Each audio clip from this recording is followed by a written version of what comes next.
Hello, this is Mike Ginnitti from Spotrac breaking down Grady Jarrett's 3-year, $50.4 million extension with the Atlanta Falcons.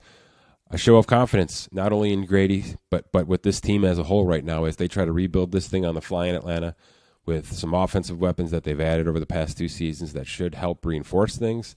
They're certainly trying to rebuild this quarterback position on the fly after Matt Ryan's out. Marcus Mariota's in, Desmond Ridder in, slotted behind him to sort of be mentored for at least 1 season.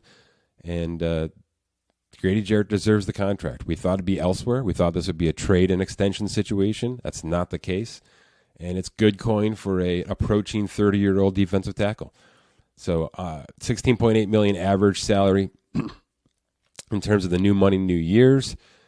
In the likelihood of guarantees here, $34.4 million over the first 2 seasons. You'll see that's about $16.3 million per year.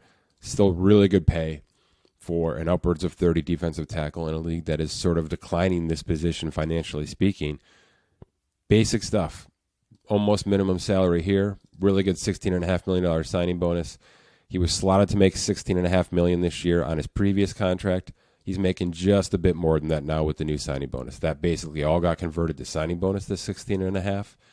They added the minimum salary, and they go from there. There's some proration from the previous contract that keeps this cap hit a little bit higher than they probably like it to be right now, but they save themselves 23 minus 13. So almost $10 million saved in terms of the extension from previous cap hits. And look, they needed that. This is not a team, despite where they may be in the standings, that has ample cap space headed into the summer here. So they needed to maneuver some cap. They took a huge dead cap hit on Matt Ryan.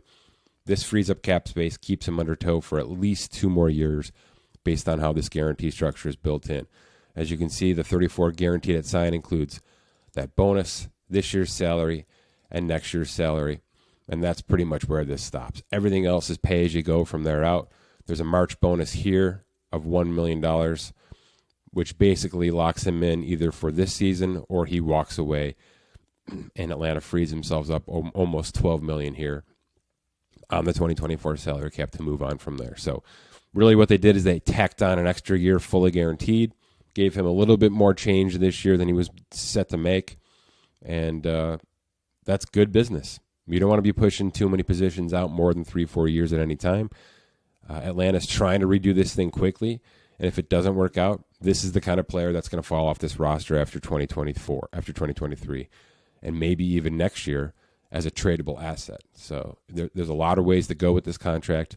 Keeping him under fold for 2022 at basically the same compensation with 1 more year guaranteed is just good business by Atlanta. So full marks from us. I think it's good, a good, strong, considerable defensive tackle salary, like I said, for a position that we're not seeing too many of these. Aaron Donald is an anomaly. He's going to double this contract maybe in the coming weeks. But for a team and for a player that wanted to stay together for a couple more years, this fits the bill exactly.